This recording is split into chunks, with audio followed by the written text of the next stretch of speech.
Good morning to all of you. आपण adrenergic drugs हा topic discuss करत आहोत. कालच्या लेक्चरमध्ये आपण बेसिक थिंग्स डिस्कस केलेले आहेत. त्यात आपण ॲड्रेनर्जिक ड्रग्ज म्हणजे काय, त्यानंतर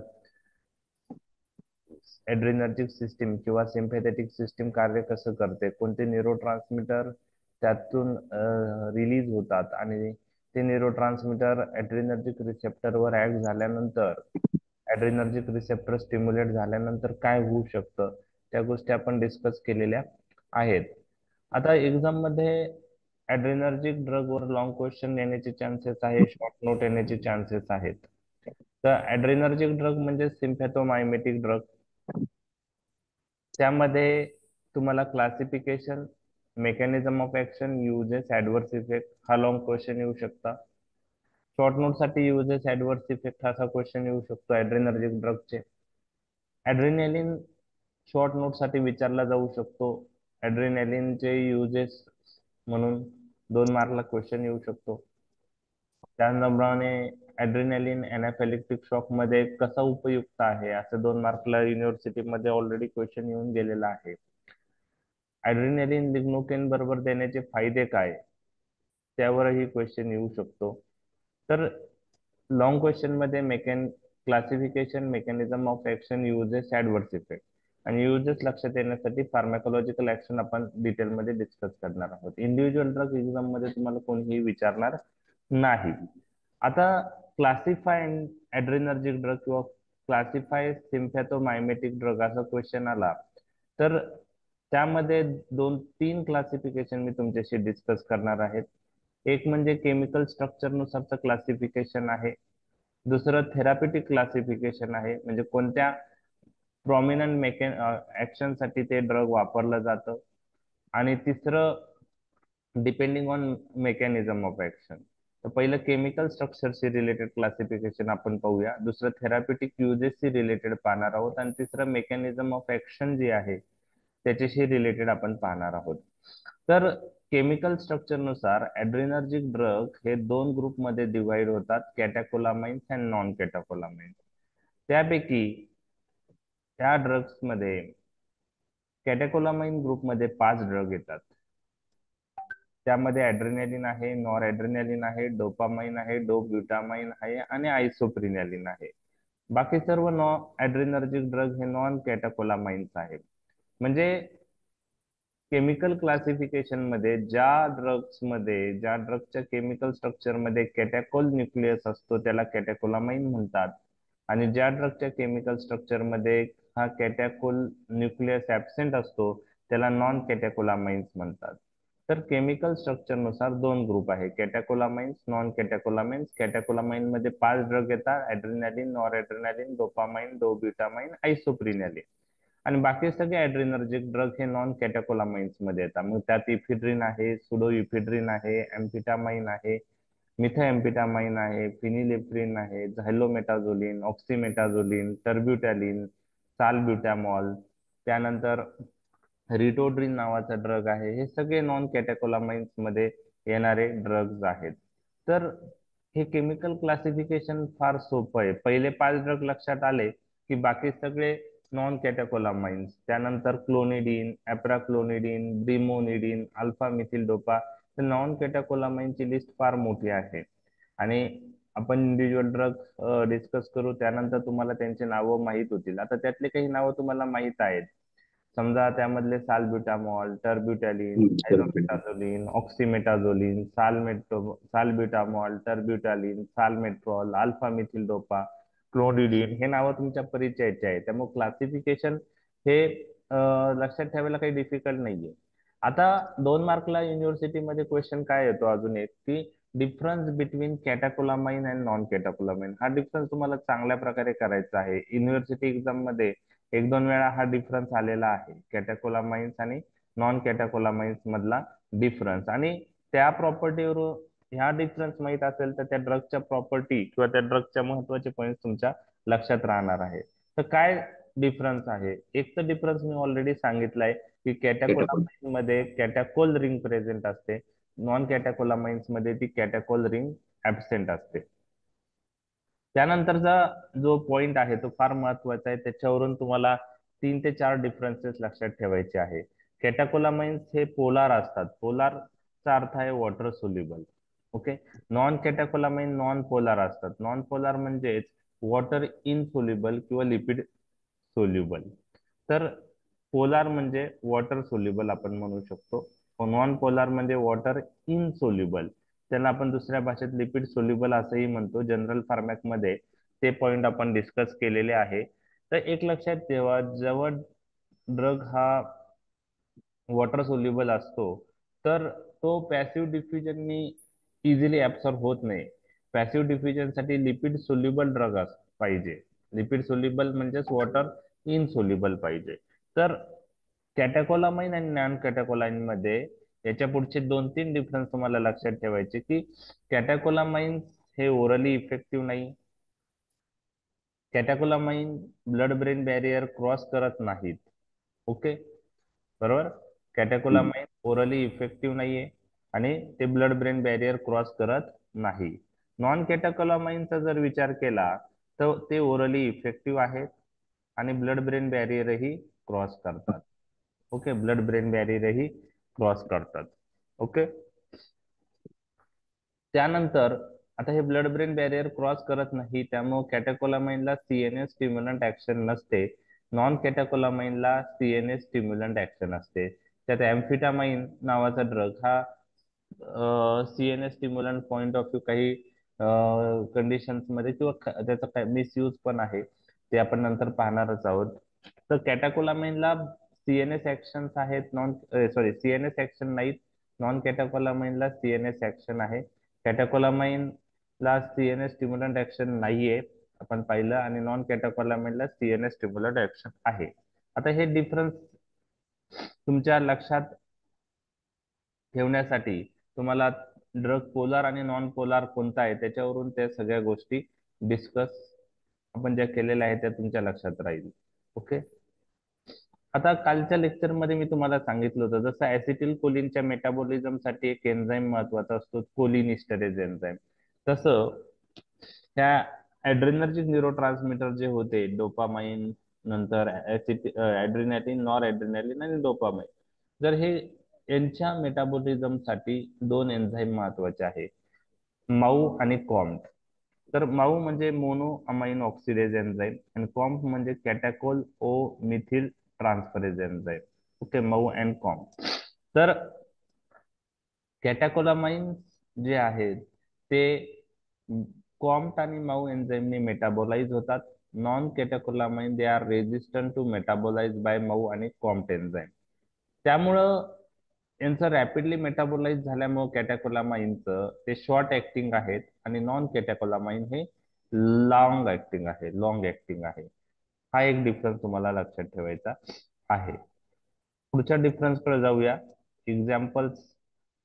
ऍड्रेनालिन आणि नॉर ऍड्रेनालिन कॅटाकोलामाइनचे एक्झाम्पल्स आहे. इफिड्रिन, एम्फिटामाइन हे नॉन कॅटाकोलामाइनचे. क्लासिफिकेशन मधले ड्रग तुम्हाला इथे द्यायचे आहे.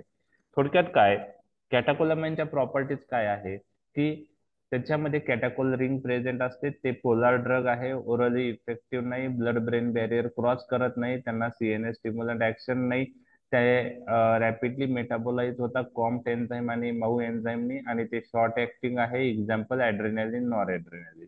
नॉन कॅटाकोलामाइनच्या प्रॉपर्टी काय आहे? नॉन कॅटाकोलामाइन मध्ये कॅटाकोल रिंग ऍबसेंट असते, ते नॉन पोलार आहे, ओरली इफेक्टिव्ह आहे, डायरेक्ट सीएनएस स्टिम्युलंट ऍक्शन आहे. त्यानंतर they are resistant to metabolise by MAO and COMT enzyme, त्यामुळे ते लॉंग ऍक्टिंग आहे. आणि एक्झाम्पल नॉन कॅटाकोलामाइनचे आहेत इफिड्रिन, एम्फिटामाइन, साल्ब्युटामॉल, टर्बिटालिन, खूप सारे एक्झाम्पल आहे. तर लक्षात आला हा डिफरन्स. हा डिफरन्स काही बुक्स मध्ये मेन्शन नाहीये, तुम्हाला हा डिफरन्स करायचा आहे. एक्झाम मध्ये ऑलरेडी हा डिफरन्स विचारला गेलेला आहे, difference between catecholamines and non catecholamines. समजलाय? Yes sir. Yes sir. Okay. आता दुसरं जे क्लासिफिकेशन आहे त्याला आपण थेराप्युटिक क्लासिफिकेशन म्हणतो, ते आपण डिस्कस करूया. जस्ट एक मिनिट.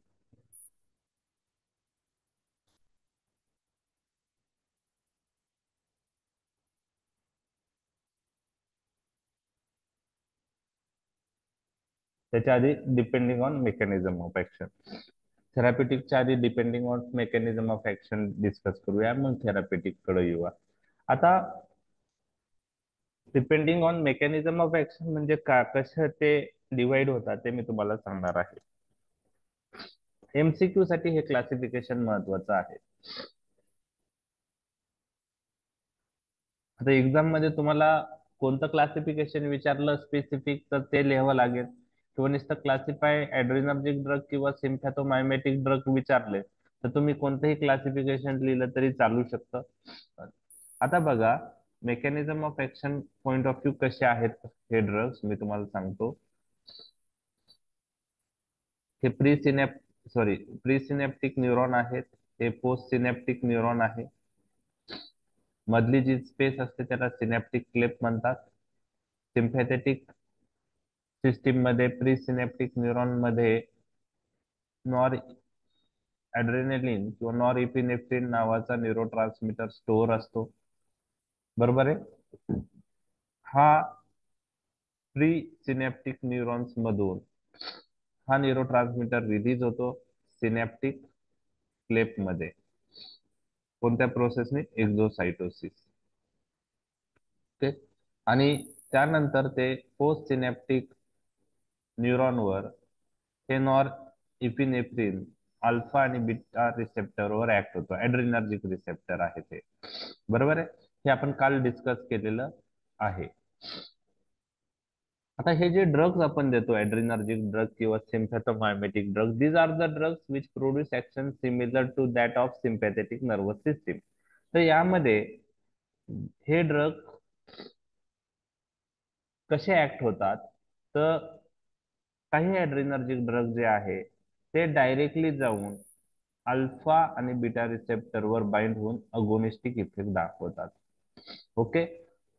त्यांना आपण डायरेक्टली ऍक्टिंग ड्रग म्हणतो.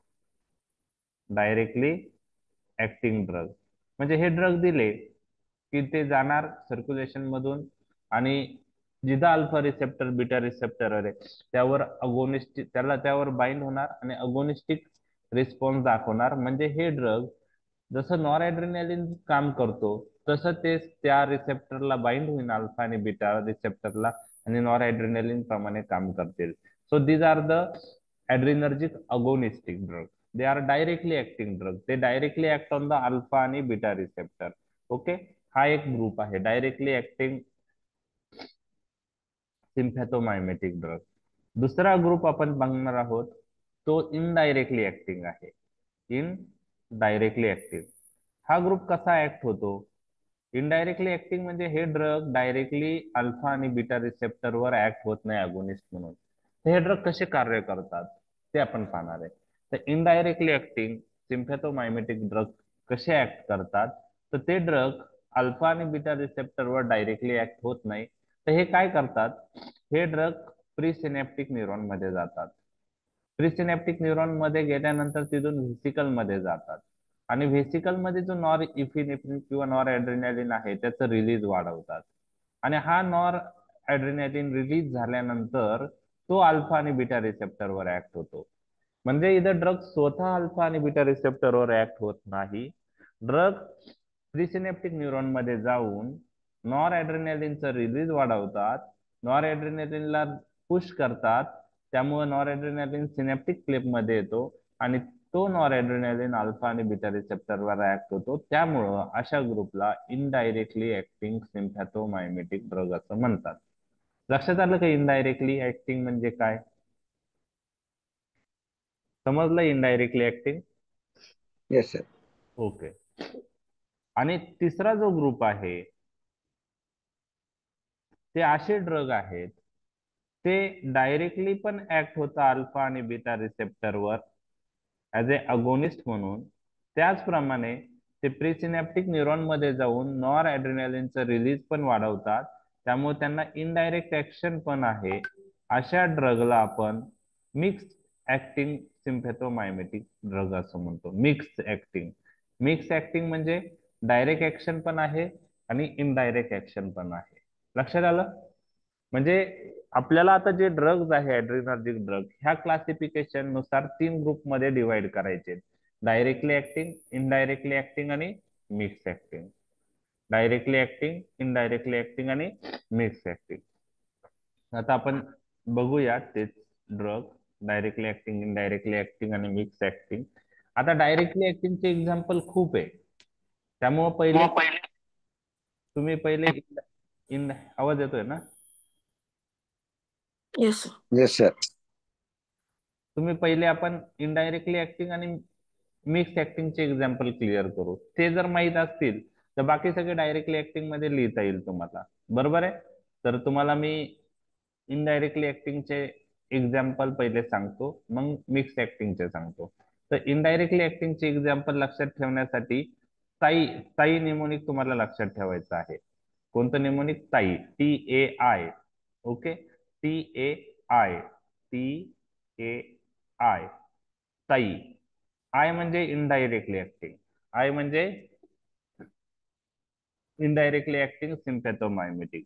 ताई मध्ये T for tyramine, T for tyramine हा एक सिम्पॅथोमायमेटिक ड्रग आहे indirectly acting. And A for amphetamine, amphetamine. म्हणजे हे 2 ड्रग इनडायरेक्टली ऍक्टिंग आहेत. तर निमोनिक काय आहे? ताई. ताई मध्ये I stand for indirectly acting, T for tyramine आणि ए फॉर एम्फिटामाइन. हे 2च ड्रग इनडायरेक्टली ऍक्टिंग आहे. MCQ आला, which of the following is indirectly acting sympathomimetic. तुम्हाला निमोनिक लक्षात येते ताई, टायरॅमाइन, एम्फिटामाइन. आणि आता मिक्स ऍक्टिंगचे एक्झाम्पल सांगतो. मिक्स ऍक्टिंगचे 3 एक्झाम्पल आहे. ओके, ते तुम्हाला लक्षात ठेवायचं आहे. तर मिक्स ऍक्टिंग साठी एक निमोनिक मी तुमच्याशी डिस्कस करत आहे. मेडिसिन सब्जेक्टचं एक शॉर्ट फॉर्म असतं MED, असं मेड, आपण असं लक्षात ठेवतो. तर MED हा काही ऑथेंटिक शॉर्ट फॉर्म नाही, पण जस्ट MED, मेडिसिनचा MED असं लक्षात ठेवू शकतो आपण.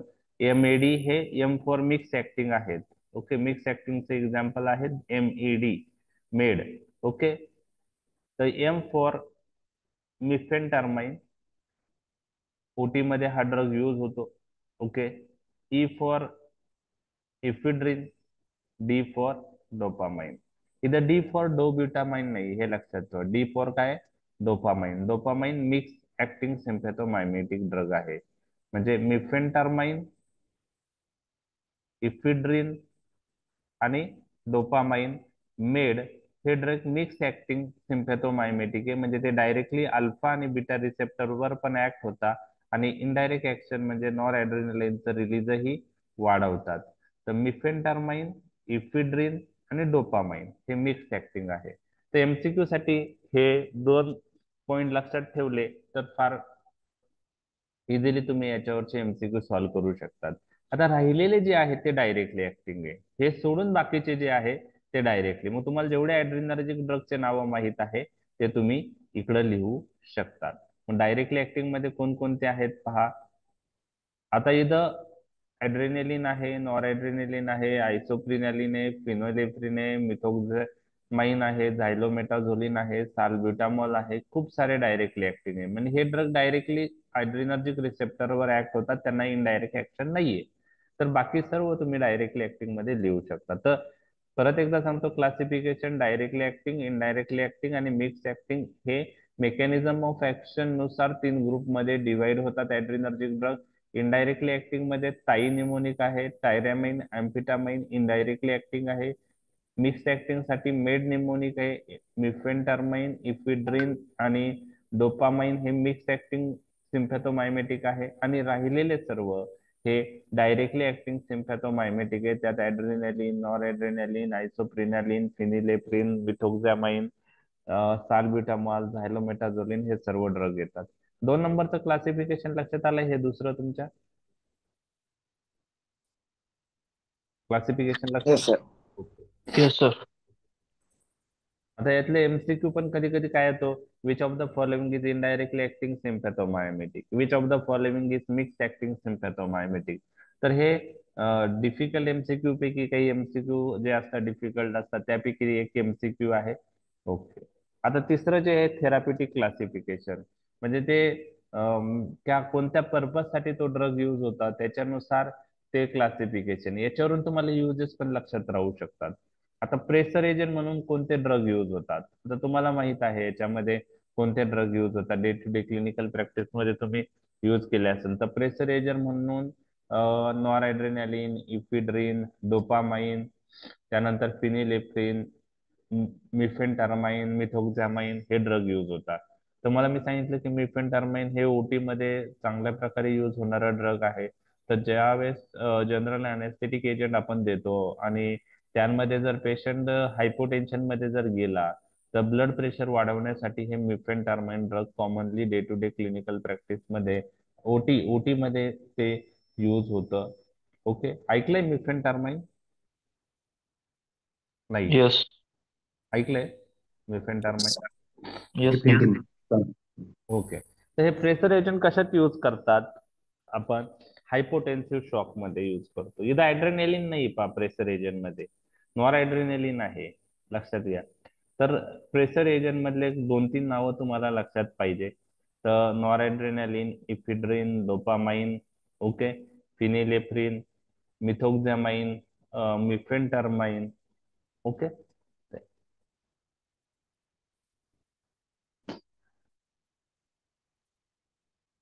आता याच्यामध्ये आपण इनडायरेक्टली ऍक्टिंग मध्ये जे पाहिले होते ना, तिकडं येत आहे प्रेशर, मिफेनटरमाइन पण आहे, इफिड्रिन पण आहे आणि डोपामाइन पण आहे. मेड इथं आलेलाच आहे प्रेशर एजंट मध्ये. ओके. आणि बाकीचे काही लक्षात ठेवायचे. त्यानंतर दुसरा जो ग्रुप आहे कार्डियाक स्टिम्युलंट, त्यामध्ये डोब्युटामाइन, ऍड्रिनालिन, आयसोप्रिनालिन. कार्डिओजेनिक शॉक मध्ये डोब्युटामाइन आपण ड्रग ऑफ चॉईस म्हणून कन्सिडर करतो. तर ऍड्रिनालिन, डोब्युटामाइन आणि आयसोप्रिनालिन हे कार्डियाक स्टिम्युलंट्स आहे. प्रेशर एजंट आपण कुठे यूज करणार? हायपोटेन्सिव्ह कंडिशन मध्ये. कार्डिओ स्टिम्युलंट आपण कार्डिओजेनिक शॉक मध्ये यूज करणार.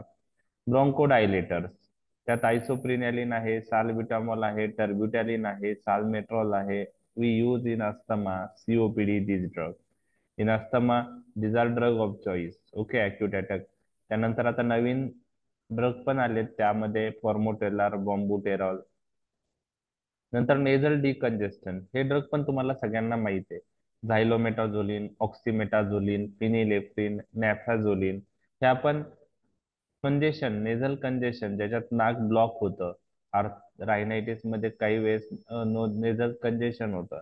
नेझल कंजेशन मध्ये काय होतं की म्युकोजल ब्लड वेसल्स मध्ये ब्लड अक्युमुलेट होतं आणि नेझल ब्लॉकेज होतं. तर हे ड्रग दिल्याने पेरिफेरल व्हॅसोकॉन्स्ट्रिक्शन होऊन जे कंजेशन झालेलं असतं ते रिलीव्ह होतं. म्हणून जे नोज ब्लॉक झालेलं असतं त्यामध्ये लगेच रिलीफ भेटतो. तर मग हे ड्रग ऍज अ नेझल डिकंजेस्टन म्हणून यूज होतात. ओके. बाकी सुडोइफेड्रिन, फिनिलेफ्रिन, फिनिल प्रोपॅनोलामाइन हे जे आहे हे पण नेझल डिकंजेस्टंट आहे. तर झायलोमेटाझोलिन, ऑक्सिमेटाझोलिन, फिनिलेफ्रिन, सुडोइफिड्रिन, फिनिल प्रोपॅनोलामाइन, नॅफाझोलिन हे सगळे नेझल डिकंजेस्टंट आहे. तुम्ही सुडोइफिड्रिन, लिव्होसिट्रिजिन किंवा सेट्रिजिनच्या कॉम्बिनेशन बरोबर ऐकलं असेल, combination of cetirizine plus pseudoephedrine. Okay. तर त्यात ते नेझल डिकंजेस्टन म्हणून कार्य करतं. मग पहा, त्याच्यावरून युजेस पण लक्षात आलेत. हायपोटेन्सिव्ह शॉक, त्यानंतर कार्डिओजेनिक शॉक, त्यानंतर तिसरा ब्रॉन्कोडायलेटर म्हणजे अस्थमा, सीओपीडी. नेझल डिकंजेस्टन म्हणजे आपण कंजेशन मध्ये यूज करू शकतो. नेक्स्ट थेराप्युटिक क्लासिफिकेशन आहे सीएनएस स्टिम्युलंट. त्यामध्ये अँफिटामाइन आहे, मिथॅम्फिटामाइन आहे, डेक्सॅम्फिटामाइन आहे. तर अँफिटामाइनचे हे कंजेनर आहे, मिथॅम्फिटामाइन आणि डेक्सॅम्फिटामाइन. CNS stimulant point of view इतके हे ड्रग क्लिनिकल प्रॅक्टिस मध्ये यूज होत नाही. त्यानंतर ओबेसिटीसाठीही हे ड्रग काही यातले यूज केले गेले, परंतु काही ट्रायल्स मध्ये त्यांचे साईड इफेक्ट दिसून आले. त्यामुळं obesity point of view adrenergic ड्रगचा यूज आता थोडा डिक्लाइन झालेला आहे, कमी झालेला आहे due to fear of adverse effect. तर त्या ग्रुपला आपण अॅनोरेक्टिक म्हणतो, अॅनोरेक्टिक. ओके, ते त्या हे ड्रग दिल्याने भूक लागणार नाही आणि पेशंटचं जे खाण्याची जी टेंडन्सी ती कमी होईल, वेट कमी होईल, त्याला आपण अॅनोरेक्टिक्स असं म्हणतो. तर फेनफ्युरामाइन, डेक्सफेनफ्युरामाइन, सायबुट्रामाइन ऐकलेत का हे ड्रग? नाही. फेनफ्युरामाइन, डेक्सफेनफ्युरामाइन, सायबुट्रामाइन ऐकलेत? नाही. ओके. तर ते अॅनोरेक्टिक म्हणून सुरुवातीला यूज केले गेले, आता यूज होत नाही. आणि लास्ट जो ग्रुप आहे युटेराइन रिलॅक्सन, त्याला आपण, त्या ग्रुपला एक नाव पण आहे. ओके, त्याला आपण टोकोलायटिक्स असं म्हणतो. तर युटेराइन रिलॅक्सन अँड व्हॅसोडायलेटर्स. युटेराइन रिलॅक्सन आणि व्हॅसोडायलेटर्स मध्ये कोणकोणते ड्रग आहे? रिटोड्रिन ऐकलंय तुम्ही? लेबर पोस्टपोन करण्यासाठी हे रिटोड्रिन नावाचं ड्रग देतात, युटेराइन रिलॅक्संट आहे. त्यानंतर साल्ब्युटामॉल, टर्ब्युटालिन आणि आयसोक्सुप्रिन हे युटेराइन रिलॅक्संट किंवा व्हॅसोडायलेटर्स आहेत. म्हणजे जवळजवळ आपण 7 ग्रुप पाहिलेले आहेत. ओके, थेरॅप्युटिक क्लासिफिकेशन मध्ये मी रिपीट करतो. पहिला ग्रुप आपण पाहिलेला आहे प्रेशर एजंट. ओके, त्यामध्ये आपण ड्रग्स पाहिलेले आहेत. इफिड्रिन पाहिलेला आहे, डोपामाइन पाहिलेला आहे. ओके, त्यानंतर नॉर ॲड्रेनालिन बघितलेला आहे. ओके, मिफेनटर्माइन बघितलेला आहे. तर हे प्रेशर एजंट झाले. त्यानंतर कार्डियक स्टिम्युलंट्स आपण बघितले, ॲड्रेनालिन, ओके, डोब्युटामाइन, आयसोप्रिनॅलिन. त्यानंतर थर्ड ग्रुप आपण पाहिलेला आहे ब्रॉन्कोडायलेटर, साल्ब्युटामॉल, टर्बिटोलिन, साल्मेट्रॉल, बांबुटेरॉल, फॉर्मोटेरॉल हे सगळे ब्रॉन्कोडायलेटर्स आपण बघितलेले आहे. त्यानंतर आपण बघितलेत नेझल डिकंजेस्टन, त्यात झायलोमेटाझोलिन, ऑक्सिमेटाझोलिन, फिनिलिफ्रिन, सुडोइफिड्रिन हे ड्रग्ज येतात. त्यानंतर आपण सीएनएस स्टिम्युलंट ग्रुप पाहिलात, त्यात एम्फिटामाइन आणि त्याचे कंजेनर मिथॅम्फेटामाइन आणि डेक्सॅम्फिटामाइन नावाचे ड्रग येतात. अॅनोरेक्टिक्स आता यूज होत नाहीत. ओबेसिटीसाठी पहिले यूज केले गेले फेनफ्युरामाइन, डेक्सफेनफ्युरामाइन आणि सायबुट्रॅमाइन. आणि लास्ट ग्रुप युटेराइन रिलॅक्सन, त्याला टोकोलायटिक्स अँड व्हॅसोडायलेटर. ओके, हे ड्रग मध्ये रिटोड्रिन, साल्ब्युटामॉल, टर्ब्युटॅलिन, आयसो आयसोक्सुप्रिन हे ड्रग येतात.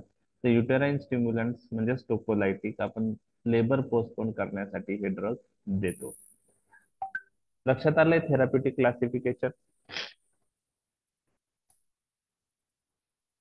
Yes, sir. Okay. Yes sir. आता या तिन्ही प्रकारचे क्लासिफिकेशन आपण पाहिले. तिन्ही प्रकारच्या classification exam point of view तिन्ही लिहायची गरज नाही. तुम्हाला तुमचा वेळ किती लॉंग क्वेश्चनला द्यायचा आहे तुम्हाला त्या पेपर मधला, त्यानुसार तो लॉंग क्वेश्चन त्या टाइम मध्ये आपल्याला संपवायचा असतो. तर त्यानुसार क्लासिफिकेशन काय विचारलेलं आहे ते पाहिलं पाहिजे. Excuse me sir, uterine relaxant मध्ये साल्ब्युटामॉल कसं काय वापरतो? साल्ब्युटामॉल युटेराइन रिलॅक्सर इफेक्ट करतं. Day to day clinical practice मध्ये आपण रिटोड्रिल जास्त वापरतो. तर साल्ब्युटामॉल हा जो ड्रग आहे हा बीटा 2 अगोनिस्टिक ड्रग आहे. तर साल्ब्युटामॉलच्या टॅबलेट्स पण येतात, इनहेलेशनल रूटनी पण अवेलेबल आहे. तर साल्ब्युटामॉलला युटेराइन रिलॅक्सन प्रॉपर्टी आहे, म्हणजे बीटा 2 अगोनिस्टिक इफेक्ट जो आहे, युटेराइन स्मूथ मसलवर बीटा 2 रिसेप्टर असतात आणि बीटा 2 रिसेप्टर जर ऍक्टिव्हेट झाले, जीएस टाईप रिसेप्टर, तर सायक्लिक एमपी ची लेवल वाढते आणि युटेराइन स्मूथ मसल रिलॅक्स होतात. त्यामुळं त्याला युटेराइन रिलॅक्सन प्रॉपर्टी असल्यामुळं तो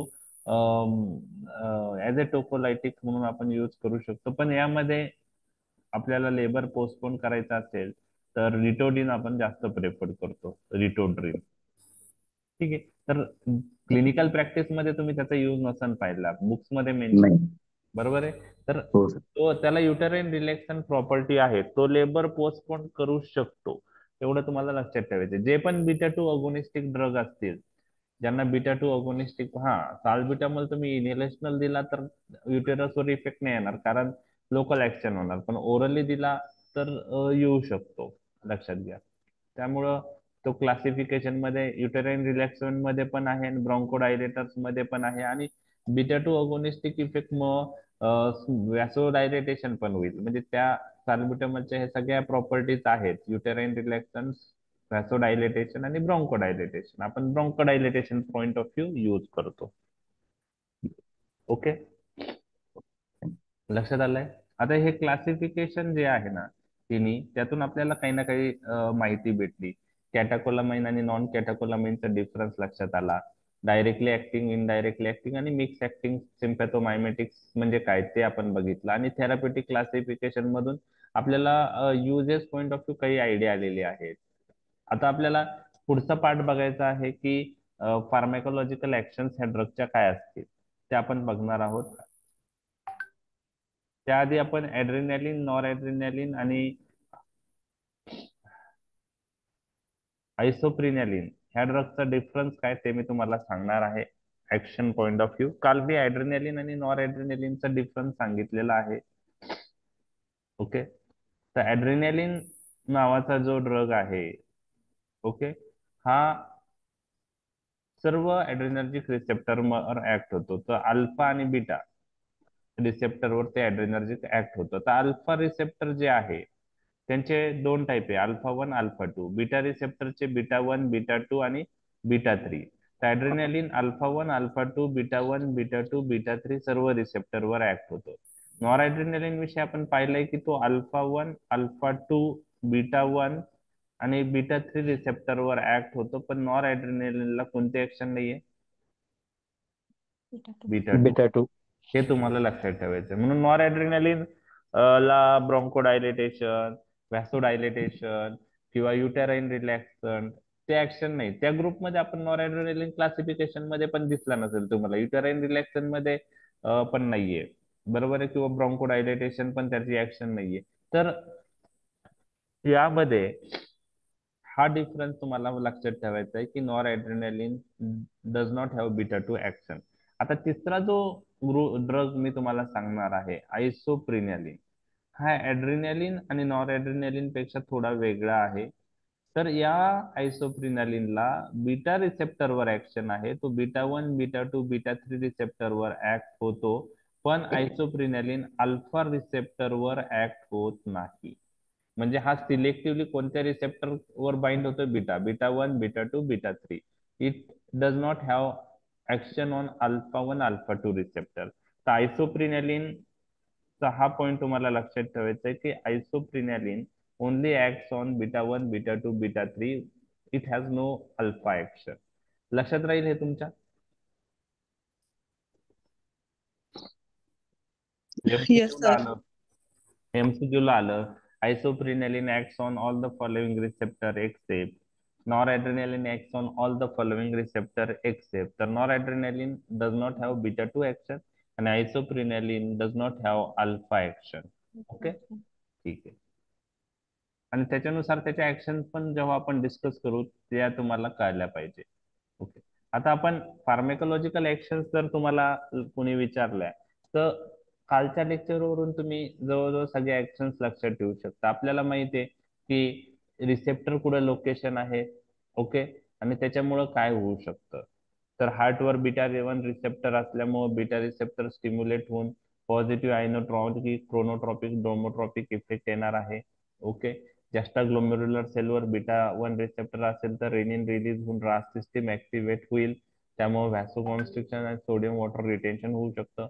त्यानंतर ब्लड बाकी ऍक्शन जर पाहिल्या तर बीटा टू रिसेप्टर मेडिएटेड आपण ऍक्शन पाहिल्या.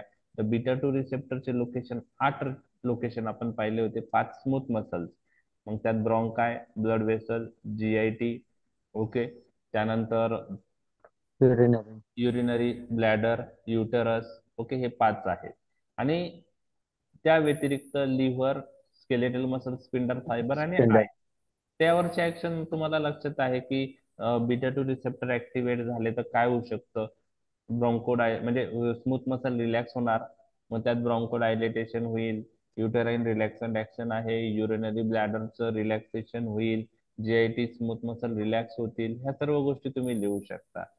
त्यानंतर स्केलेटल मसल स्पिंडल फायबर वरचे बीटा टू रिसेप्टर ऍक्टिव्हेट झाले तर ट्रिमर्स येऊ शकतात. लिव्हरवर ग्लुकोज प्रोडक्शन हे वाढवतात, बरोबर आहे, बीटा टू रिसेप्टर स्टिम्युलेट झाले तर.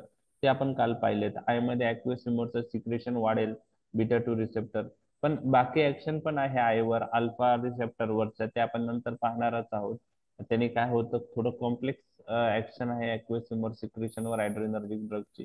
तर याच्यावरून तुम्हाला एक ओरिएंटेशन तर येईल की आपल्याला फार्मॅकोलॉजिकल ऍक्शन मध्ये काय काय गोष्टी येऊ शकतात, बरोबर आहे. तर आपण ते एक पाहणार आहोत. तर स्टेप बाय स्टेप आपण सिस्टीम बघूया. पहिला आपण हार्ट डिस्कस करूया, हार्ट रिलेटेड ऍक्शन. तर प्रिडॉमिनंट रिसेप्टर म्हणजे हार्टवर बीटा पण रिसेप्टर आहे, बीटा 1 आणि अल्फा पण आहे, पण प्रिडॉमिनंट बीटा 1 असल्यामुळं मग बीटा 1चेच ऍक्शन आपण लक्षात ठेवलेलं बेटर आहे. आपण पाहिलंय पॅरासिम्पॅथेटिक सिस्टीमला इनिबिटरी इफेक्ट आहे आणि सिम्पॅथेटिक सिस्टीमला हार्टवर स्टिम्युलेटरी इफेक्ट आहे. तर बीटा 1 रिसेप्टरवर हे ड्रग ऍक्ट होऊन सायक्लिक एएमपीची लेवल वाढवतील हार्टमध्ये आणि त्याचप्रमाणे कॅल्शियम चॅनल ओपन करून ते ऍक्ट होतील आणि त्याच्यामुळं इम्पल्स जनरेशन वाढेल एसे नोड मधून, त्यामुळे टॅकिकार्डिया होऊ शकतो. एव्ही कंडक्शन वाढेल, त्याच्यामुळं इम्पल्स ऍट्रिया मधून व्हेंट्रिकल मध्ये फास्ट जातील, त्यामुळं एव्ही नोडचा कंडक्शन वाढल्यामुळं म्हणजे त्याला आपण पॉझिटिव्ह ड्रोमोट्रॉपिक इफेक्ट म्हणतो, त्यामुळं इम्पल्स फास्ट जातील, कमी टाइम लागेल इम्पल्स जायला. त्यामुळं आपण म्हणू शकतो की इफेक्टिव्ह रिफ्रॅक्टरी पिरियड हा एव्ही नोडचा कमी होतो. ओके. त्याचप्रमाणे ऍट्रिया मधून पण इम्पल्स फास्ट जातील एका फायबर पासून व्हेंट्रिकल मध्ये पण सिग्नल फास्ट जातील एका फायबर पासून दुसऱ्या फायबर पर्यंत. तर effective refractory period ऍट्रिया, AV node आणि व्हेंट्रिकल ह्या सगळ्यांचा कमी होतो. थोडक्यात इम्पल्स ट्रान्समिशन फास्ट होतं ऍट्रिया मधून एका मसल पासून ऍट्रियाच्या दुसऱ्या, ऍट्रिया पासून व्हेंट्रिकल पर्यंत थ्रू एव्ही नोड, आणि व्हेंट्रिकल मसल्स मध्ये एकमेकांकडे सिग्नल फास्ट ट्रान्समिशन होतं. त्याला आपण म्हणतो positive dromotropic effect. Okay. Effective refractory period AV conduction fast झालं तर कमी होतो, पी आर इंटरव्हल त्यामुळे कमी होतो. कॉन्ट्रॅक्शन ऑफ द हार्ट वाढेल, त्याला पॉझिटिव्ह आयनोट्रॉपिक इफेक्ट म्हणतात आणि त्यामुळे कार्डियाक आउटपुट वाढेल. तर थोडक्यात तुम्ही फक्त तेवढे पॉइंट लिहायला वेळ नसतो, तुम्ही फक्त increase heart rate, increase conduction in the atria, AV node, ventricle, increase contraction of the heart due to that cardiac output increase, एवढं जरी मेन्शन केलं तरी चालू शकतं. That is expected from you. Basic गोष्टी, बरोबर आहे. आता काही गोष्टी आपण पुढच्या पाहणार आहोत की आता आपल्या हार्ट मध्ये जे इम्पल्स तयार करण्याचं काम एसए नोड करतं. SA node is the pacemaker of the heart आणि ते इम्पल्स पूर्ण शरीराकडं सॉरी पूर्ण हार्टच्या मसलकडे ते पाठवतं आणि हार्टचं कॉन्ट्रॅक्शन व जे आहेत किंवा हार्टची ऍक्टिव्हिटी त्या मेंटेन राहते. तर SA node is the site where impulse generated. त्याला पेसमेकर ऑफ द हार्ट म्हणतात. आपल्या शरीरामध्ये हार्टमध्ये एसए नोड हा मेन पेसमेकर आहे. त्याचप्रमाणे अदर पेसमेकर पण असतात, पण ते लॅटेंट फेज मध्ये असतात. लॅटेंट म्हणजे ऍक्टिव्ह फॉर्म मध्ये नसतात, त्याला आपण लॅटेंट पेसमेकर म्हणतो. मग ते एव्ही नोड मध्ये असतील, ओके, ऍट्रिया मध्ये असतील, व्हेंट्रिकल मध्ये असतील, पण ते इनऍक्टिव्ह फॉर्म मध्ये असतात. पूर्ण कंट्रोल हा एसए नोडचा असतो. परंतु हे ऍड्रेनर्जिक ड्रग दिल्यामुळं हे लॅटन पेसमेकर ऍक्टिव्हेट होऊ शकतात आणि ते पण इम्पल्स जनरेट करू शकतात. मग एव्ही नोड पर्किन्सन्स फायबर मधले लॅटन पेसमेकर ऍक्टिव्हेट झाले, त्यांनीही इम्पल्स जनरेट केला तर हाय डोसला adrenergic drug arrhythmia side effect करतात. Arrhythmia means abnormal heart rate. Okay. It is due to activation of latent pacemaker in AV node and Purkinje's fiber. Activation of latent pacemaker in AV node and Purkinje's fiber. आणि हे लॅटन pacemaker activate झाल्यामुळं ते पण impulse generate करते. Impulse generation खूप वाढेल आणि त्याच्यामुळे हार्ट रेट खूप जास्त होईल, त्याला आपण काय म्हणतो, अरेथमिया. ओके. Abnormal heart rate. आणि हे गोष्ट हाय डोसला ऍड्रेनर्जिक ड्रग मुळे घडून येऊ शकते. तर हा ड्रॉबॅक पण तुम्हाला मी सांगितलेला आहे. ओके. आता next Excuse me, sir.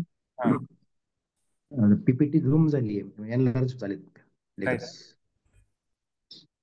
PPT zoom झाली म्हणजे दिसत नाही का? एनलार्ज. हो, पूर्ण दिसत नाहीये, एनलार्ज झालेत. हो, आता दिसते? अजून थोडं कमी करा, पूर्ण दिसत नाही. हो, ठीक आहे ठीक आहे ठीक आहे ठीक आहे. ओके. आता हे वर्ड फाईल मधलं आहे त्याच्यामुळे मी ते झूम करत होतो. पीपीटी माझ्याकडे अवेलेबल नाहीये, तर आपण तुम्हाला रीडेबल आहे का ते? झूम मी हो तुम्हाला, ओके ठीक आहे, मग काही प्रॉब्लेम नाही. तर आता हे एक पॉइंट तुमच्याशी मी डिस्कस केलेला आहे. ओके. आता बघा की certain anaesthetic sensitise the heart to the arrhythmogenic action of adrenaline. म्हणजे काही अॅनास्थेटिक जर आपण यूज केले लाईक क्लोरोफॉर्म, हॅलोथेन, हे काय करतात, हार्टची सेन्सिटिव्हिटी ऍड्रिनलिनच्या अरेथमोजेनिक ऍक्शनला वाढवतात. याचा अर्थ काय की ह्या अॅनास्थेटिक एजंटच्या सानिध्य म्हणजे हे अॅनास्थेटिक एजंट दिल्यानंतर जर आपण ऍड्रिनलिन दिलं तर ऍड्रिनलिन मुळे जे अरेथमिया होणार आहे त्याचे चान्सेस जास्त असतात, कारण हे अॅनास्थेटिक एजंट हार्टची सेन्सिटिव्हिटी अरेथमोजेनिक ऍक्शन जी आहे ऍड्रिनलिनला त्याला वाढवतात. म्हणजे ह्या अनेस्थेटिकच्या प्रेझेन्स मध्ये ऍड्रिनलिन अरेथमिया करण्याचे चान्सेस जास्त असतात. बरोबर आहे? कोणते अनेस्थेटिक आहे असे? Halothane, chloroform.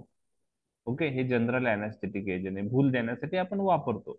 तर ह्या अनेस्थेटिक एजंटच्या प्रेझेन्स मध्ये ऍड्रिनलिन जर दिला तर ऍड्रिनलिन इंड्यूस अरेथमियाची रिस्क जास्त असते, कारण हे अनेस्थेटिक एजंट हार्टची सेन्सिटिव्हिटी ऍड्रिनलिनच्या अरेथमोजेनिक ऍक्शनला वाढवतात. हे तुम्हाला लक्षात ठेवायचं आहे. ओके, लक्षात आलं?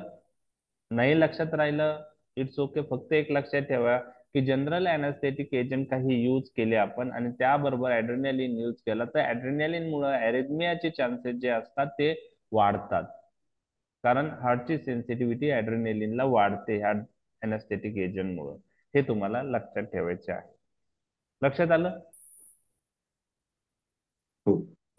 आता हे ड्रग टॅकीकार्डिया करता हे तुम्हाला सगळ्यांना माहिती आहे. हार्टवर स्टिम्युलेटरी इफेक्ट आहे, इम्पल्स जनरेशन वाढेल, टॅकीकार्डिया वाढेल. पण आता तुम्हाला अजून एक पॉइंट लक्षात ठेवायचं, जेव्हा आपण नॉर ऍड्रेनालिन यूज करतो मेनली, तर नॉर ऍड्रेनालिन मुळे बीपी खूप वाढतो. नॉर ऍड्रेनालिनला व्हॅसोकॉन्स्ट्रिक्टर ऍक्शन आहे, त्याला व्हॅसोडायलेटर ऍक्शन नाहीये, कारण नॉर ऍड्रेनालिनला बीटा टू ऍक्शन नाही. Nor adrenaline alpha 1 alpha 2 रिसेप्टरवर act करून व्हॅसोकॉन्स्ट्रिक्शन करेल, आणि त्याचप्रमाणे नॉर ऍड्रेनालिन हार्टवर ऍक्ट करून कार्डियाक आउटपुट वाढवेल. तर व्हॅसोकॉन्स्ट्रिक्शन झाल्यामुळे टीपीआर वाढतो, टोटल पेरिफेरल रेजिस्टन्स, आणि हार्टवरच्या ऍक्शनमुळे कार्डियाक आउटपुट वाढतं, आणि दोघांचा परिणाम बीपी वाढवण्यात होतो.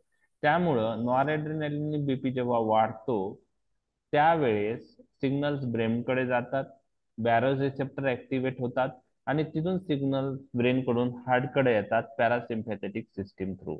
आणि पॅरासिम्पॅथेटिक सिस्टीम थ्रू सिग्नल्स आले म्हणजे आता हार्टला जी नर्व सप्लाय करते व्हॅगस नर्व ही पॅरासिम्पॅथेटिक इन नेचर आहे.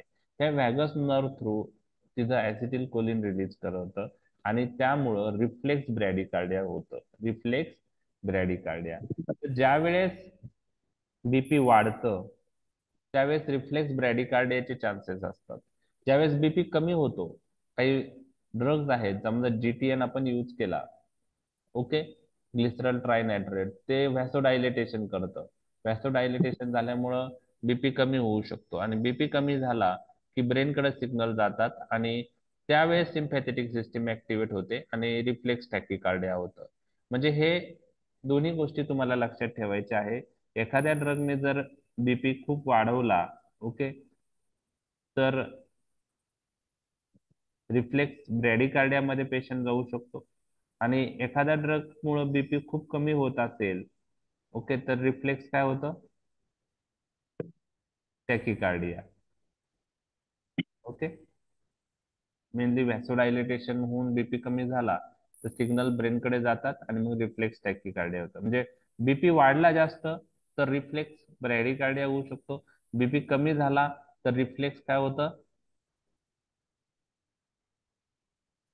ब्रॅडिकार्डिया. बीपी जास्त वाढला, बीपी वाढला खूप तर काय होईल? रिफ्लेक्स ब्रॅडिकार्डिया. हा. आणि बीपी कमी झाला तर काय होईल? रिफ्लेक्स टॅकिकार्डिया. टायकार्डिया. हे तुम्हाला लक्षात ठेवायचं आहे. ओके. तर नॉरएड्रेनालिन मुळे काय होतं? रिफ्लेक्स ब्रॅडिकार्डियाचे चान्सेस जास्त असतात, कारण नॉरएड्रेनालिन हा अल्फा रिसेप्टरवर ऍक्ट होतो, बीटा 2 वर ऍक्ट होत नाही. त्यामुळे तो प्युअरली व्हॅसोकॉन्स्ट्रिक्शन करतो आणि प्लस कार्डियाक आउटपुट वाढवतो, बीपी वाढवतो, आणि बीपी वाढल्यामुळं रिफ्लेक्स ब्रॅडिकार्डियाचे चान्सेस वाढतात. स्वतः नॉरएड्रेनालिन टॅकिकार्डिया करतो, हार्टवर ऍक्ट होत. म्हणजे हार्टवर जर ऍक्ट झाला डायरेक्टली तर इम्पल्स जनरेशन वाढले तर टॅकिकार्डिया होणार आहे. पण काही पेशंटमध्ये बीपी वाढल्यामुळं रिफ्लेक्स ब्रॅडिकार्डिया दिसून येतं. म्हणजे काही पेशंटला टॅकिकार्डिया दिसलं तर ती डायरेक्ट ऍक्शन झाली. आणि काही पेशंटमध्ये जर ब्रॅडिकार्डिया जर ऑब्झर्व झालं, याचा अर्थ तो कोणता ऍक्शन आहे? Reflex bradycardia. In response to rise in blood pressure there is reflex bradycardia. लक्षात आलं? सर. हो. एक मिनिट.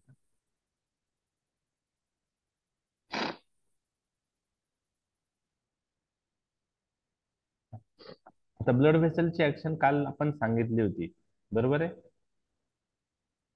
आठवते का तुम्हाला काल ब्लड व्हेसलवर ऍक्शन? अल्फा 1 आणि अल्फा 2 रिसेप्टर जर ऍक्टिव्हेट झाले तर ब्लड व्हेसलचं काय होईल? आणि ब्लड व्हेसलवर बीटामध्ये बीटा 2 रिसेप्टर असतात. तर अल्फा 1 अल्फा 2 ऍक्टिव्हेट झाले तर काय होईल? व्हॅसोकॉन्स्ट्रिक्शन होईल का व्हॅसोडायलेटेशन होईल? Very good. आणि बीटा 2 ऍक्टिव्हेट झाले तर व्हॅसोडायलेटेशन. लक्षात आलं? हे तुम्हाला लक्षात ठेवायचं आहे. म्हणजे ब्लड व्हेसलवर व्हॅसोडायलेटरी पण प्रॉपर्टी आहे, व्हॅसोकॉन्स्ट्रिक्शन पण प्रॉपर्टी आहे, बरोबर? ब्लड व्हेसलवर व्हॅसोडायलेटेशन, लार्जर ब्लड वेसल्स वर व्हॅसोडायलेशन. Yes, correct, yes. आणि आणि अल्फा पेरिफेरल वर येस येस. आणि ब्लड व्हेसलचं व्हॅसोकॉन्स्ट्रिक्शन पण प्रॉपर्टी आहे अल्फा 1 अल्फा 2 रिसेप्टरवर. ओके. आता हे कशावर डिपेंड आहे? ड्रग, त्याचा डोस, त्यानंतर कोणत्या व्हेसलवरती ऍक्शन आहे. तर please remember, vasoconstriction offers through alpha 1 and alpha 2 receptor and mainly peripheral blood vessel constrict. ज्या ब्लड व्हेसल स्किन आणि म्युकस मेम्ब्रेनला सप्लाय करतात त्यावर जास्त प्रिडॉमिनंट अल्फा 1 अल्फा 2 ऍक्शन ह्या ड्रगचे दिसून येते. त्यामुळे पेरिफेरल ब्लड व्हेसलचं व्हॅसोकॉन्स्ट्रिक्शन होतं, हे तुम्हाला लक्षात ठेवायचं आहे, थ्रू अल्फा 1 अल्फा 2 रिसेप्टर. आणि ज्या ब्लड व्हेसल मेजर ऑर्गनला सप्लाय करतात, जसं लिव्हर आहे, स्केलेटल मसल आहे, करोनरी आर्टरीज आहे, त्याच्यावर बीटा 2 ऍक्शन प्रॉमिनंट असते.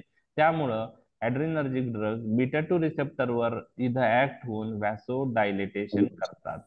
हे तुम्हाला लक्षात ठेवायचं आहे. ओके.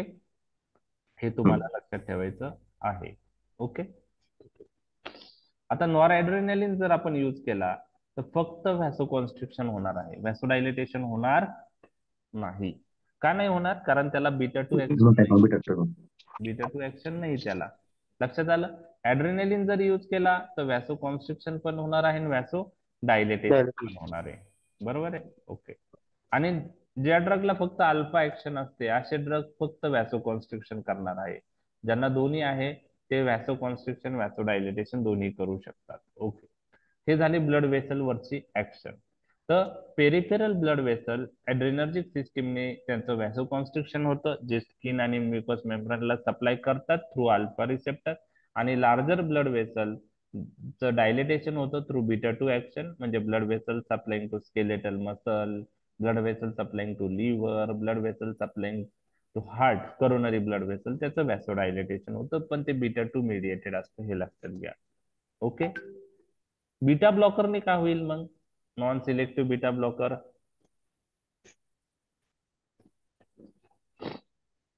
बीटा 2 रिसेप्टर ब्लॉक झाले तर काय होईल मग?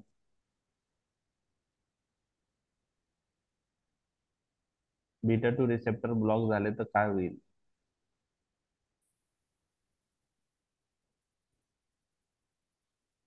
बीटा रिसेप्टर अगोनिस्टनी शुगर कमी होईल. नाही नाही, बीटा टू रिसेप्टर जर अगोनिस्टने ऍक्टिव्हेट झाले तर व्हॅसोडायलेटेशन होतं, बरोबर आहे. हो व्हॅसोडायलेटेशन झालं म्हणजे टोटल पेरिफेरल रेजिस्टन्स काय होईल, कमी होईल. ओके, टोटल पेरिफेरल रेजिस्टन्स हा व्हॅसोडायलेटेशन वर डिपेंड असतो. व्हॅसोडायलेटेशन झालं तर टोटल पेरिफेरल रेजिस्टन्स कमी होईल, स्मूथ मसल रिलॅक्स होईल.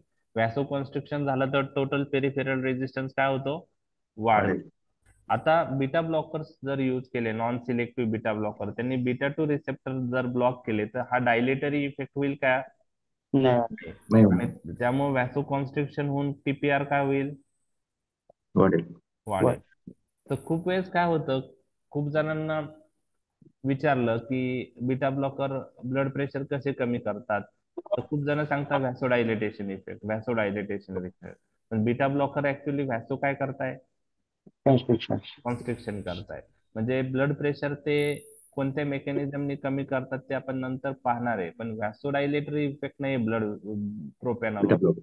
बीटा ब्लॉकरचा व्हॅसो कॉन्स्ट्रिक्टर इफेक्ट टीपीआर काय होतं त्याने, वाढतो, हे लक्षात घ्या, बरोबर आहे. खूप जणांचं असं कन्फ्युज होतं की ब्लड प्रेशर म्हणजे कमी करण्यासाठी जे ड्रग यूज करतात ते व्हॅसोडायलेटेशन करतील, त्यामुळे ब्लड प्रेशर कमी होईल, त्यामुळे सर्वजण व्हॅसोडायलेटरी इफेक्ट लिहितात, पण ते चुकीचं आहे. बीटा ब्लॉकर्स, प्रोपॅनॉलॉल सारखे ड्रग जे नॉन सिलेक्टिव्ह बीटा ब्लॉकर आहेत, जे बीटा टू रिसेप्टर ब्लॉक करतील, ते व्हॅसो टीपीआर वाढवतील. काय म्हणले सर, समजलंय. आता थोडं नेक्स्ट पॉइंट आपण पाहणार आहोत, थोडी डिफिकल्ट हे आहे, लक्षात ठेवायला 2 मिनिटं. हे थोडं छोटं करतो मी.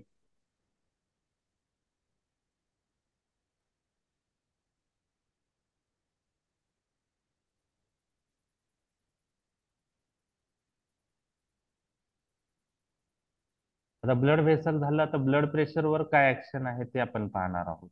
ओके, ब्लड प्रेशरवर काय ऍक्शन आहे.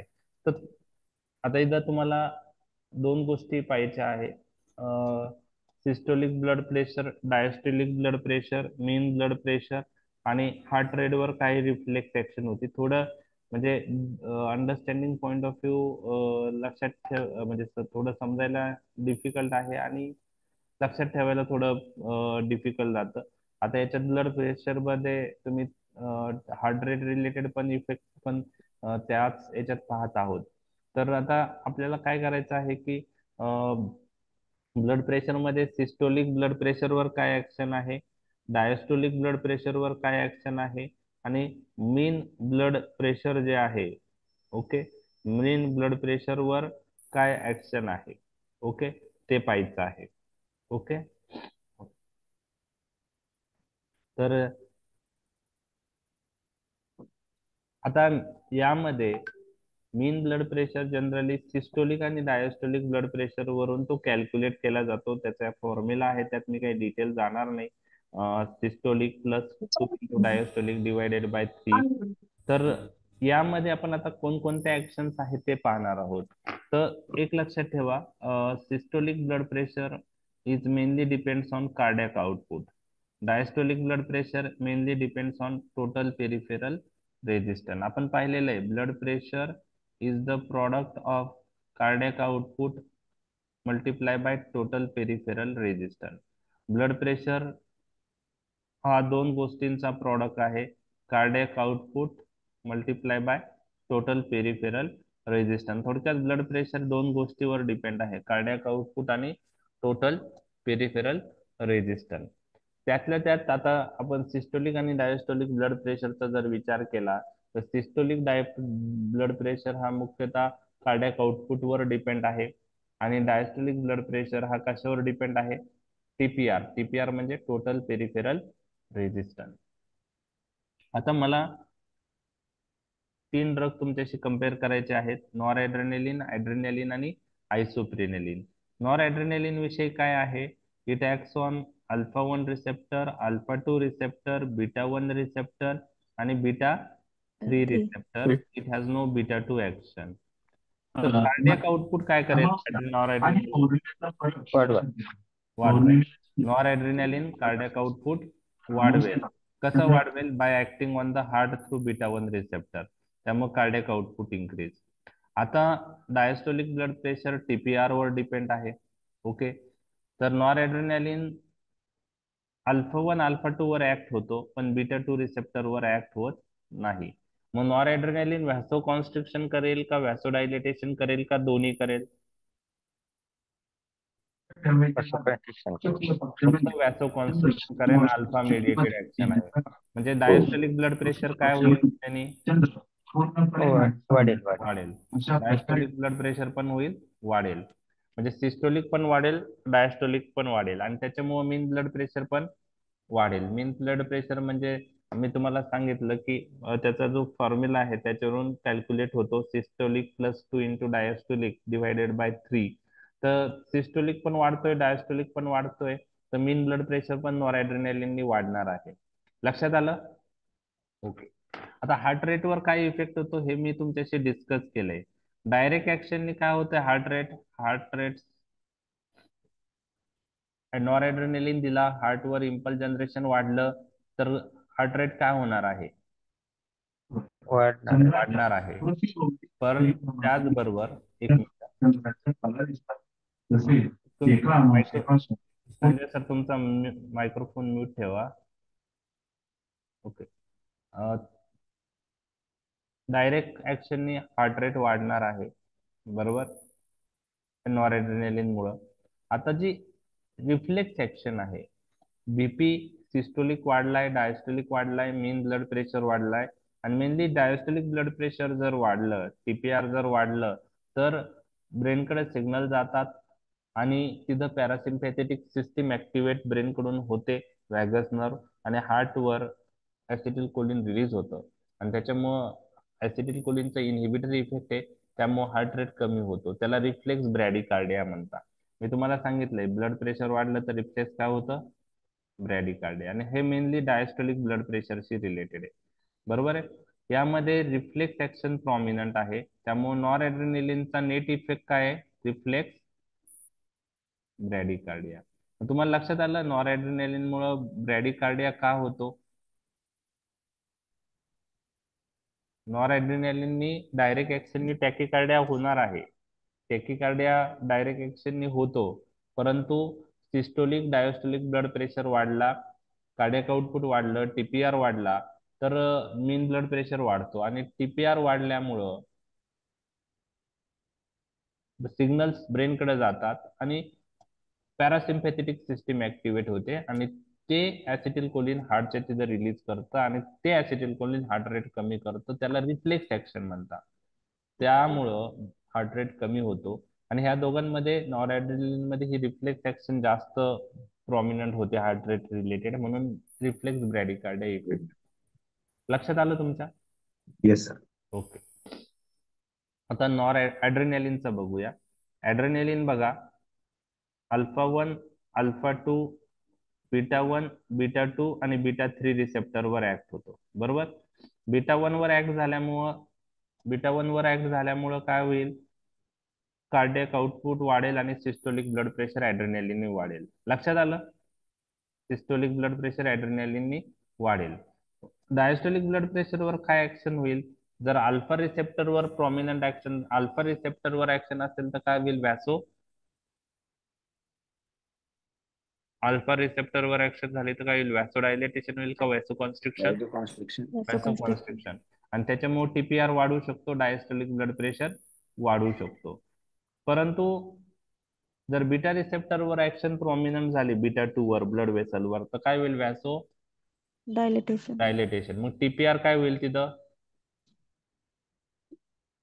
व्हॅसो डायलेटेशन झालं तर टोटल पेरिफेरल रेजिस्टन्स काय होऊ शकतो? मग कमी होईल. कमी होईल. म्हणजे त्यामुळे बीपी, डायस्टोलिक बीपी कमी पण होऊ शकतो. म्हणजे डायस्टोलिक बीपी वाढू पण शकतो, कमी पण होऊ शकतो. त्यामध्ये ऍड्रेनालिनचा डोस किती आहे त्यावर ते डिपेंड आहे. आपण त्यात डिटेल जाणार नाही, कोणत्या डोसला काय आहे ते नंतर ऍड्रेनालिन डिस्कस करताना आपण पाहूया, बरोबर आहे. तर यामध्ये जेव्हा ऍड्रेनालिन हाय कॉन्सन्ट्रेशनला यूज करतो तेव्हा बीटा 1 वर ऍक्शन जास्त दिसते, अल्फा 1 वर ऍक्शन जास्त दिसते. जेव्हा ऍड्रेनलिनचं कॉन्सन्ट्रेशन कमी होतं तर ब्लड वेसलवर बीटा टू ऍक्शन जास्त दिसते. तर हे नाही लक्षात ठेवलं तरी चालेल, तुम्हाला एवढं लक्षात आलं की ऍड्रेनलिनने सिस्टोलिक ब्लड प्रेशर वाढतो बीटा वन रिसेप्टर स्टिम्युलेट झाल्यामुळं.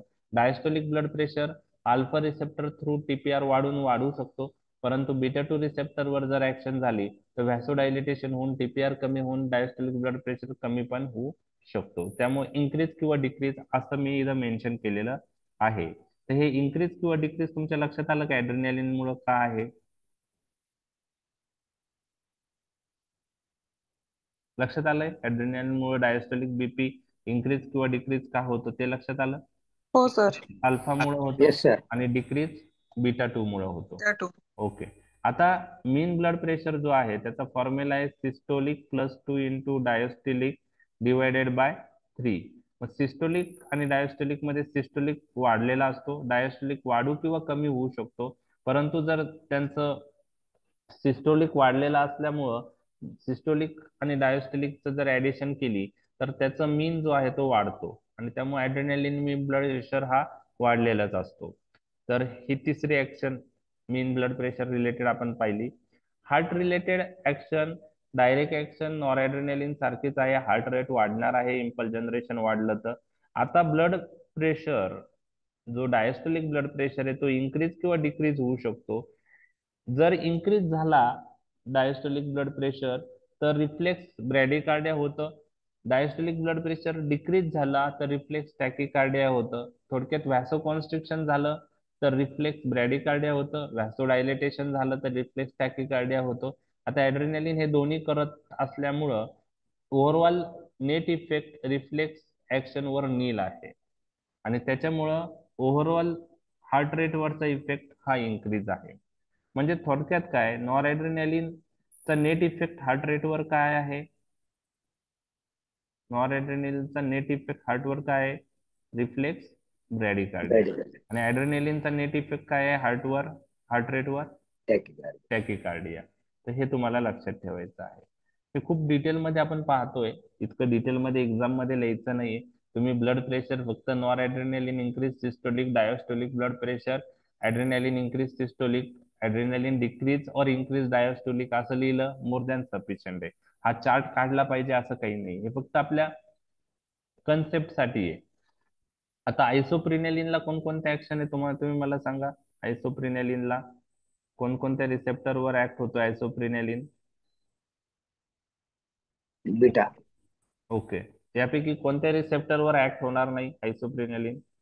अल्फा. अल्फा 1 आणि अल्फा 2 दोन्हीवर होणार. बरं.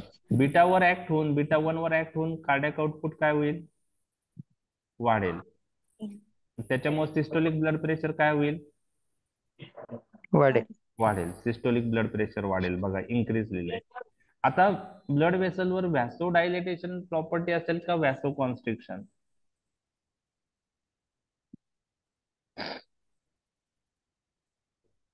व्हॅसोडायलेटेशन. आणि व्हॅसोडायलेटेशन प्रॉपर्टीमुळं टीपीआर काय होईल? डिक्रीज होईल. मग डायस्टोलिक ब्लड प्रेशर काय होईल आयसोप्रिनेलिन? कमी होईल. कमी होईल. मग पहा डायस्टोलिकला डिक्रीज. आणि ही ऍक्शन जास्त प्रॉमिनंट आहे. त्यामुळे मीन ब्लड प्रेशर मध्ये सिस्टोलिक ब्लड प्रेशर वाढतंय, डायस्टोलिक खूप कमी होतंय. त्यामुळे यांचं जर ऍडिशन घेतली आणि रेशिओ घेतलं ते डिवाइड बाय 3 केलं तर मीन ब्लड प्रेशर डिक्रीज होतो. कारण डायस्टोलिक ब्लड प्रेशरवरची ऍक्शन जास्त प्रॉमिनंट आहे, डायस्टोलिक ब्लड प्रेशर कमी जास्त होतो. त्यामुळे मीन ब्लड प्रेशर पण आयसोप्रिनेलिनने कमी होतो. तर मीन ब्लड प्रेशर लक्षात ठेवायला थोडं अवघड आहे, नाही लक्षात ठेवलं तरी चालेल. ओके. आता मला तुम्ही सांगा डायरेक्ट ऍक्शन काय असेल हार्ट रेटवर आयसोप्रिनेलिनची?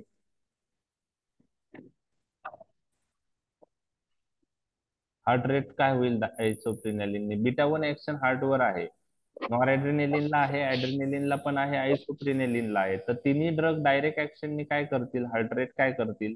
टॅकिकार्डिया करतील. आयसोप्रिनेलिननी डायरेक्ट ऍक्शननी काय होतं? हार्ट रेट वाढतो. वाढेल. आता रिफ्लेक्स ऍक्शननी काय होतं? रिफ्लेक्स ऍक्शन कशावर डिपेंड आहे? व्हॅसोडायलेटेशन किंवा व्हॅसोकॉन्स्ट्रिक्शन. आयसोप्रिनेलिन काय करतं? व्हॅसो डायलेटेशन. वायसोडायलेटेशन. पण टीपीआर काय होतं तेव्हा? डिक्रीज होतो. डायस्टोलिक ब्लड प्रेशर काय होतं? डिक्रीज होतं. डिक्रीज होतो. आणि डायस्टोलिक ब्लड प्रेशर डिक्रीज झालं तर रिफ्लेक्स काय होईल मग?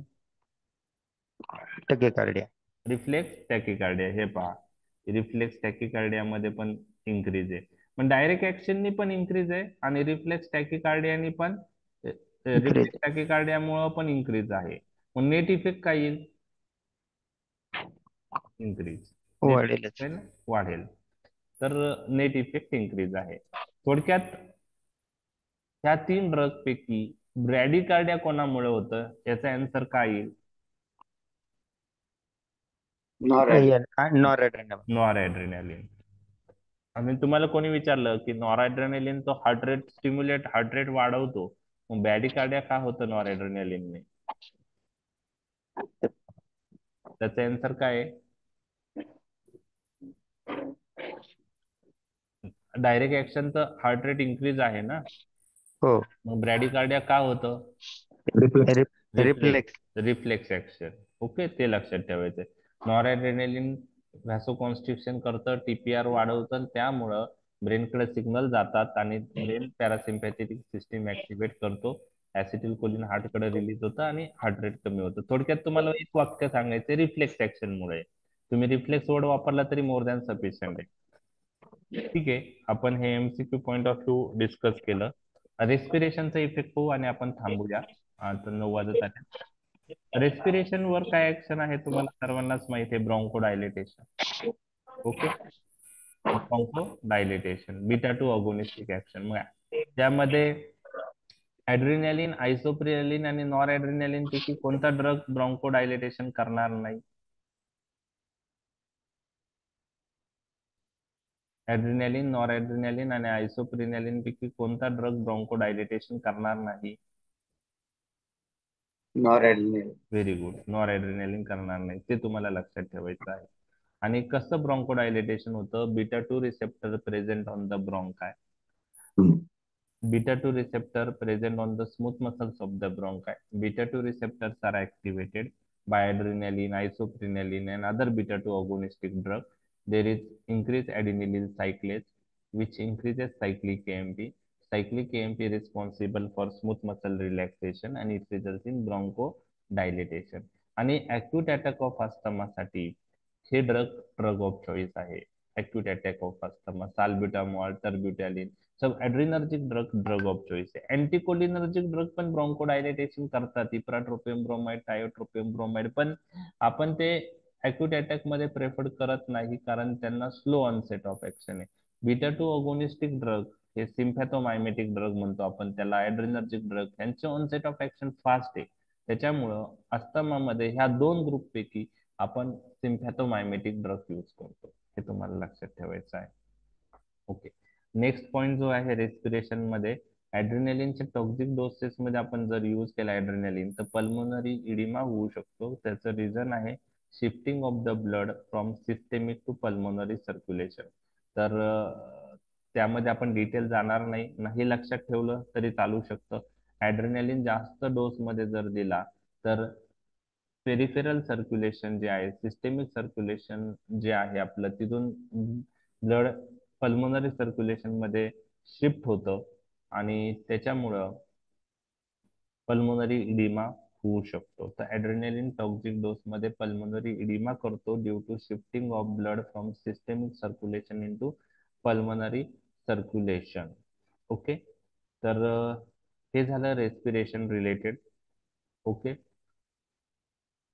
राहिलेले ऍक्शन्स आय, स्केलेटल मसल आणि लिव्हर याच्यावरचे ऍक्शन आणि इंडिव्हिज्युअल ड्रग्स आपण उद्या बघूया. ठीक आहे, समजलं टॉपिक?